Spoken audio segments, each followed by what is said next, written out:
Жамалбек Самарбекович, жолду жасаганыңыздар жакшы. Бирок эч кандай реформаны көрбөй атам да мен.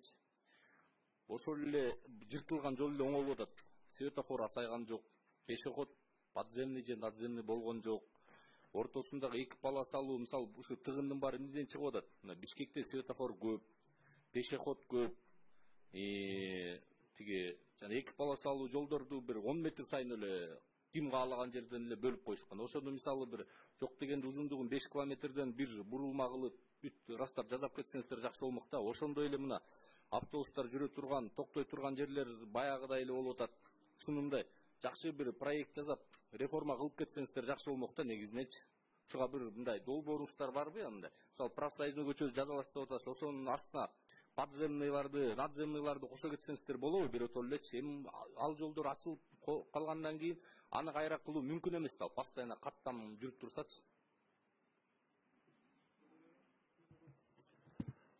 Сыргак Маремекович, азыркы учурда жасалып аткан жолдордун астындагы трубалардын баары алмашылып, водоканал болобу, жана башка комплекс иштер жүрүп атат да, жолдун жээктеринде арыктарды да кошо жасап атабыз, өтмөктөрдү, чубалгыларды баарын жасап атабыз.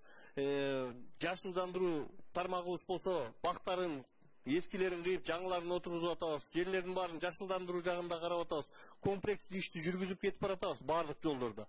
Ал эми надземный, подземный дегендин баарынын анын каражатын эсептеп чыгыш керек эле. Анын үчүн надземный жол жасап же подземный кылып жасаш үчүн ага көп каражат керек. Азыркы учурда бизге бөлүнгөн ошол 4,5 миллиард сомдун негизинде ошону менен жасалып аткан жолдор бүгүн жасалыш керек.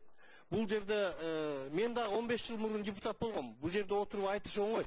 Айтып жеринен барып туруп жасасаңыздар, күнү бош жерде сөгүү да угасыздар, элден дагы токмок жейсиздер, сиздерден да токмок жейсиз. Жамалбек Самарбекович, сизге сунуш айтып атат да, эмне жөн жооп берип койбойсузбу? Мен жооп берип атпайм, мен депутат болгондо эмне урушуп атасыздар депутаттар? Жөн эле суроого жооп берип койбойсузбу? Силер деп алган, отуруп алган. Алсаңыз ошо жумушуңузду аткарып атасыздар, эмне айтып атасыз? Эми аткарып аткан жумушту ошо айтып берип атам. Сиздин вопрос боюнча дагы Казыр Кошкович, жана жолдун четтеринде жасап кеткиле деп турсуздар, аны акимиятка киргизилген, ал жасалып кетсин. Мен бүтүр коюн, рахмат жообуңузгачы. Бирок баары бир реформа слабый да, чындыгындачы. Реформа слабый аябагандай. Рахмат. Эгерде сиздин ордуңузда Сыргак Майрамбеков убагы келсе, биз да вице-мэр болуп иштейбиз, ошондо кандай реформа кылыш керек экенин буюрса көрсөтөбүз. Рахмат. Сыргак Майрамбекович, кечирип коюңуз, колуңузду мына, менин колумду көрүңүз, мына. Сиздин колуңузду менин колумду көрүңүз. Иштеп аткан кишиники мынабы. Рахмат. Аны денеңерде башка жакка барып көрсөтүшкүлө.